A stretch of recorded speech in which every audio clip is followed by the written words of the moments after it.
गाडगे जयंती है, तो आप ये लोग जानते नहीं है संत गाडगे जी के बारे में, कौन थे वो। ठीक है, तो आप थोड़ा उनके बारे में बताएं, कौन थे वो, क्यों बहुजन समाज को उनको जानना चाहिए या किसी को भी उनको जानना चाहिए, क्या किया उन्होंने जिंदगी में, स्वच्छता के जनक भी कहलाए जाते हैं। तो इन सब चीज़ों के बारे में थोड़ा सा बताएं हमें। अंकल जी, ये इनके जो संत गाडगे थे, तो जैसे आपने गाडगे, वो जैसे इनका नाम गाडगे इसीलिए पड़ा क्योंकि वो एक वो मिट्टी का उसे एक पात्र होता है, जैसे हमारे भिक्ष लोग लेके चलते हैं पात्र, वो जस्ट लाइक वही है, लेकिन वो मिट्टी का था, तो उसको गाडगा बोलते हैं, मराठी में गाडगा बोलते हैं। तो इसीलिए इनका नाम जो है गाडगे पड़ा। वैसे इनको कई नामों से जाना जाता है, कई नामों से जाना जाता है। इनको बट्टी साधु कहते हैं। अच्छा। जैसे हमारे उत्तर भारत में वहाँ की मराठी मेन भाषा है, लेकिन एक वहाँ वराड़ी भाषा होती है, वराड़ी। हाँ। अच्छा, ठीक है। तो वराड़ी भाषा में बट्टी धोबी समाज को कहते हैं। अच्छा, ठीक है। तो इसलिए कुछ क्षेत्रों में इनको बट्टी बाबा कहते हैं। नागपुर के आसपास इनको चापुरे बाबा कहते हैं।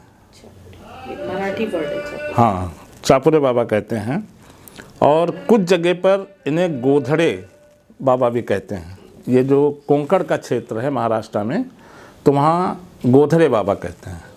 और कुछ जगहों पर इनको लुटके बाबा कहते हैं, लोटा से उनको संबंध बनाया, लुटके बाबा कहते हैं। कुछ जगह चिंधे बाबा कहते हैं, क्योंकि वो जो उनका कपड़ा था तो फट जाता था, तो उसको वो सिल लेते थे, या उसी पर वो एक दूसरा वो लगा लेते थे। हाँ, लगा लेते थे, तो उनको कहते, वो चिंधे बाबा भी कहते हैं। लेकिन जो पूरे भारत या पूरे विश्व में इनका जहाँ भी नाम गया, तो वो संत गाडगे के नाम से ज़्यादा मशहूर है। ठीक है। दूसरी चीज़, थोड़ा इनके जो माँ बाप थे उनके बारे में थोड़ा सा बताएं, जब इनका हुआ था कुछ, अगर इस बारे में जानकारी। देखिए, इनके जो दादाजी थे उनका नाम जानोरकर था। तो महाराष्ट्र में ये थोड़ा प्रचलन है कि नाम के साथ पिता का भी नाम लगाते हैं। तो जैसे झिंगरा जी इनका नाम था, लेकिन आप जब देखेंगे तमाम पुस्तकों में या चैनलों पर, गूगल वगैरह पे, तो झिंगरा जी जानोरकर लिखते हैं। अच्छा। हाँ। और झिंगरा जी जानोरकर ये 3 भाई थे। तो एक भाई की डेथ हो गई थी, दूसरे भाई अपना दूसरे कारोबार में थे। तो इनके पास भी अच्छी खासी ज़मीन थी, है ना। इनकी माताजी सखूबाई थी, जो दापुरे के पास ही दूसरा गांव था। तो हम्बिल राव, जो वो भी धोबी समाज के थे, अकोला जनपद पड़ता है, तो उसमें तो ये 56 एकड़ ज़मीन इनके पास थी, मतलब जमींदार टाइप के थे। जी। ससुराल पक्ष या इनका जो संत गाडगे का ननिहाल पक्ष था, वो काफ़ी धनाढ्य था। अच्छा। हाँ। आपने ये बताया कि उन्होंने काफ़ी सारे संस्थाओं की स्थापना करी, काफ़ी सारे हो किया। तो अभी उनके बारे में कुछ जानकारी है क्या? अभी कौन कौन से चल रही हैं, या ऐसा ना वहाँ वो देखे, मैं भूल गया। हाँ। महाराष्ट्र सरकार ने बीजी खेर वहाँ के चीफ मिनिस्टर हुए थे। अच्छा। बीजी खेर साहब ने एक वहाँ ट्रस्ट बना दिया था इनकी सारी संस्थाओं का। 60 से ज़्यादा संस्थाओं को उसमें इन्होंने मिलाकर एक ट्रस्ट बना दिया था। ठीक है। तो वो ट्रस्ट आज भी काम कर रहा है, और उस ट्रस्ट के माध्यम से काफ़ी काम होते हैं। तो एक तो ये है, 100 से ज़्यादा संस्थाएं, करीब 31 इनकी शिक्षण संस्थाएं थीं, और 60 से ज़्यादा संस्थाएं थीं। चोखा मेला एक छात्रावास बनवाया था, धर्मशाला टाइप का था, जिसमें कि गरीब छात्र आएंगे पंढरपुर में, तो उनके पढ़ने के लिए, रुकने के लिए। तो वो पहले ये गाडगे बाबा गांधी जी को देना चाहते थे। अच्छा। हाँ। लेकिन फिर उन्होंने इसको बाबा साहब को, जो पीपल्स एजुकेशन सोसाइटी बनाया था बाबा साहब ने, उसको हैंड ओवर कर दिया था। हाँ। तो इस तरह से तमाम संस्थाएं इनकी आज भी हैं।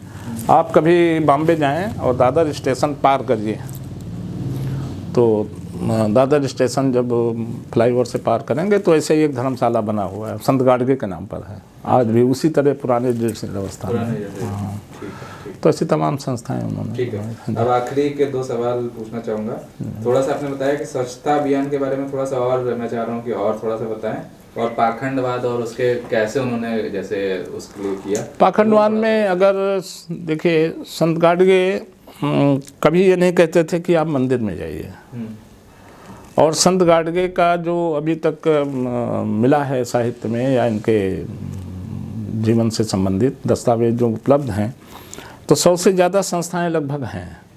लेकिन इन्होंने धर्मशाला बनाया, कुआं बनाया, पोखर, तालाब, रोगियों के लिए अस्पताल, छात्रों के लिए छात्रावास, लेकिन एक भी मंदिर इन्होंने नहीं बनवाया। ऐसा कहीं रिकॉर्ड में नहीं है।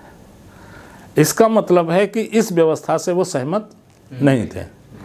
दूसरा ये था कि जो कबीर थे, जो चोखा मेला थे, जो नामदेव थे, ये निर्गुण विचारधारा के संत थे। और निर्गुण विचारधारा का जो सगुण विचारधारा और निर्गुण विचारधारा, ये भक्ति की 2 धाराएं हैं। तो निर्गुण विचारधारा ये मंदिरों की व्यवस्था को, तीर्थों की व्यवस्था को, व्रत हैं, त्यौहार हैं, इनको नकारती है। तो ये निर्गुण विचारधारा के समर्थक थे। और महाराष्ट्र में उस समय जो ये कीर्तन भजन होते थे तो उसमें ये जाते थे। अच्छा। और उसी से फिर एक ऐसे संत से इनकी मुलाकात हुई। अब कुछ हमारे विद्वान लोग कहते हैं कि कोई इनको बौद्ध भिक्षु मिल गया था। अच्छा। लेकिन वो कहीं रिकॉर्ड में नहीं है। कहीं रिकॉर्ड में नहीं है। लेकिन उस संत से मिलने के बाद ही इन्होंने गृह त्याग का निर्णय लिया। और 1 फरवरी 1905 को इन्होंने आधी रात को, जिस तरह से भगवान बुद्ध ने गृह त्याग किया उसी तरह से। और उस समय इनकी पत्नी गर्भवती भी थी। अच्छा अच्छा। तो ये कोइंसिडेंस बनता है। ये ठीक ठीक ठीक ठीक है। अच्छा, एक चीज़ और है, जैसे कई जगह लिखा रहता है कि स्वच्छता अभियान की यही जनक है असली। हाँ, उस बारे में थोड़ा सा बताएं। तो स्वच्छता अभियान का था कि ये जहाँ हाथ में एक डंडा रखते थे, गाडगा रखते थे, तो ये कमर में झाड़ू भी रखते थे, ये बांध लेते थे अपने।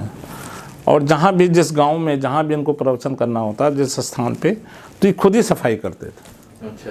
और लोग के गाँव को इकट्ठा कर लेते थे। और फिर तो धीरे धीरे इतना पॉपुलर हो गए थे कि भाई संत गाडगे आ रहे हैं, तो लोग व्यवस्था करते। लेकिन ये सफाई ये अपने हाथ से करते थे। अच्छा। तो सफाई के जो इन्होंने एक तरह का ये कार्यक्रम साथ में चलाते थे और लोगों को शिक्षा देते थे कि अपने बच्चों को साफ़ सुथरा पहनाइए, बच्चों को शिक्षा ज़रूर दीजिए। तो ये जो स्वच्छता का अभियान है, ये संत गाडगे ने किसी के सहयोग से नहीं, खुद करते थे। और इसीलिए वहाँ की सरकार ने स्वच्छता मिशन अभियान चलाया।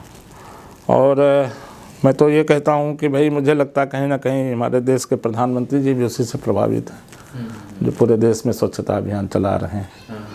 तो ये स्वच्छता के इनको जनक भी कहा जा सकता है, क्योंकि इन्होंने स्वच्छता पे बहुत ध्यान दिया। लेकिन जो हमारे देश के वो चल रहा है स्वच्छता दिन, उसमें तो गांधी जी को ज़्यादा वो फोकस नहीं, वो देखिए देश की व्यवस्था है, आप उस व्यवस्था को नकार नहीं सकते हैं। जैसे इसी प्रसंग में जहाँ गाडगे को इन्हें नाम लेना चाहिए, भाई वहाँ की गवर्नमेंट ने अभियान चलाया है 2001 में, स्वच्छता मिशन अभियान चलाया है, तो भारत सरकार को भी कहीं ना कहीं नाम लेना चाहिए, नहीं लेते हैं। जैसे किसानों का आंदोलन है, मैं तो चाहूँगा उस पर आप अलग से एक वीडियो मेरा रिकॉर्ड करिएगा, मैं उस पर काफ़ी शोध कर रहा हूँ। अच्छा। तो किसानों के आंदोलन में संत गाडगे को, वो महात्मा ज्योतिबा राव फूले को नकारा जा रहा है। महात्मा ज्योतिबा राव फूले ने किसानों का कोड़ा एक पुस्तक लिखा है, 18 से ज़्यादा उनके ग्रंथ हैं। अच्छा। और उसमें किसानों का कोड़ा, उस समय किसानों की क्या दशा थी, क्या दुर्दशा थी, और किस तरह से उस समय की सरकार, मतलब अंग्रेजी हुकूमत, और किस तरह से साहूकार और जमींदार किसानों का शोषण करते थे, कौन कौन से एक्ट आए ब्रिटिश हुकूमत की तरफ से, और तो उससे कैसे जो है, जैसे आज के प्राइवेटाइजेशन की तरफ लोग जा रहे हैं कि भाई प्राइवेट लोगों का फ़ायदा होगा, उस तरह उस ज़माने में ज़मींदारों और साहूकारों का फ़ायदा हुआ, जो कानून बनाया अंग्रेजी सरकार ने, तो वो काफ़ी मेल खाता है। अच्छा, लेकिन 3 कानून है और जो हाँ, उससे काफ़ी मेल खाते हैं। तो इस पर विस्तार से और हम 3-4 साथी उस पर काफ़ी काम कर रहे हैं। तो ये जो काम है, तो इस पे महात्मा ज्योतिबा फुले के आंदोलन को समझने की ज़रूरत है।